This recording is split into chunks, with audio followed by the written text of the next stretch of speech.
মিত্তির বাড়ির বড় মেয়ে শর্মিষ্ঠার আজ বিয়ে। উৎসব আনন্দে মেতে উঠেছে সকলে। বাড়ির বড় মেয়ের বিয়ে বলে কথা, আত্মীয় স্বজনে বাড়ি গমগম করছে। ভোরবেলা দধিমঙ্গলের সময় হয়ে এসেছে। সুরবালা দেবী বৌমাকে আদেশ করল, বৌমা, দধিমঙ্গলের সময় পার হয়ে যাবে, শর্মিষ্ঠাকে এবার নিয়ে এসো। অপর্ণা শর্মিষ্ঠাকে নিয়ে এসে দধিমঙ্গলের জন্য আসনে বসালো। পাঁচজন ত্রয়স্ত্রী শর্মিষ্ঠার মুখে দই চিড়ে মাখা তুলে দিল। দধিমঙ্গল হয়ে যাবার পর শর্মিষ্ঠা বড়দের সকলের আশীর্বাদ নেবার জন্য প্রথম এসে তার ঠাম্মা সুরবালা দেবীকে প্রণাম করল। সুরবালা দেবী শর্মিষ্ঠাকে বলল, এই মাইয়া, আমার কাছে একবার বস, কতগুলো কথা তোকে কমু, মন দিয়া শোন। দেখ, শ্বশুর ঘর হলো মেয়েদের আসল ঘর। শ্বশুর বাড়ির সকলরে মাথায় কইরে রাখিস। তারা যা যা তোকে বলবে তাদের আদেশ মন দিয়ে পালন করবি। মেয়েদের ওই একটাই ঠাঁই, তাই সেখানে নিজেকে মানিয়ে নিতে হবে। তবে শোন মাইয়া, ঘটিবাটি এক জায়গায় থাকলে ঠোকাঠুকি একটু হবে বই কি। কোনো রাগ কাটবি নাই কখনো। তাদেরকে ভালোবেসে মানিয়ে নিয়ে চলবি সব সময়, বুঝলি মাইয়া? মাথায় রাখিস কথাগুলো।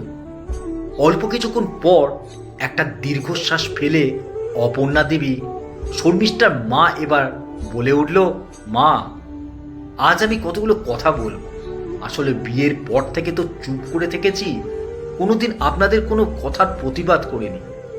তার কারণে হয়তো আমাকে সমস্ত অপমান অসম্মান মুখ বুজে সয়ে যেতে হয়েছে। কিন্তু আমার ক্ষেত্রে যা হয়েছে, আমি চাইব না আমার মেয়ের ক্ষেত্রেও সেটা হোক। কেন বলুন তো মা? মেয়েদের শ্বশুর বাড়িটাই ঠাঁই হবে। তাদের নিজের ইচ্ছে শখের কোনো কিছুর দাম থাকবে না। আমরা মেয়ে বলে কি মানুষ নই? মানছি বড়দেরকে সম্মান করতে হবে। আমি শর্মিষ্ঠাকে সেটা বলেই বড় করেছি যে বড়দেরকে সবসময় সম্মান করবে। তা বলে এটা নয় যেখানে নিজের আত্মসম্মান হবে সেখানে চুপ থাকবে। অবশ্যই শর্মিষ্ঠা তার শ্বশুরবাড়িতে যেয়ে মানিয়ে নেবে।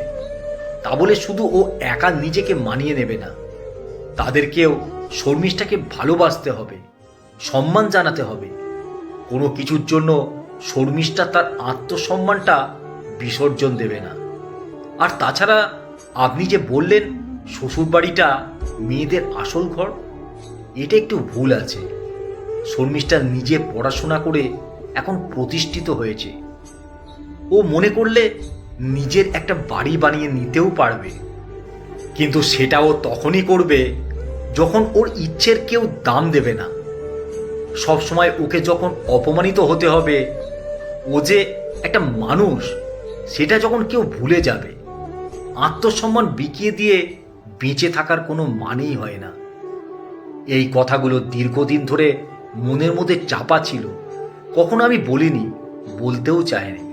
কিন্তু আপনি যখন কথাগুলো আমার মেয়ের ক্ষেত্রে বললেন, তখন আমার মনের ভেতরে চাপা কষ্টটা বেরিয়ে এলো।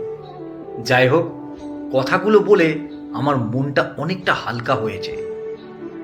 আপনি শুধু আশীর্বাদ করুন, ওর আগামী দিনগুলো যেন সুখের হয়। আমি ওকে ছোট থেকে যে শিক্ষা দিয়েছি, আশা করি শ্বশুরবাড়িতে গেলে ও সবটা সামলে নিতে নিশ্চয়ই পারবে। সে বিশ্বাসটা আমার আছে। শ্বশুরবাড়িটা মেয়েদের ভালোবাসারই জায়গা, যেমনটা নিজের বাড়িতে হয়।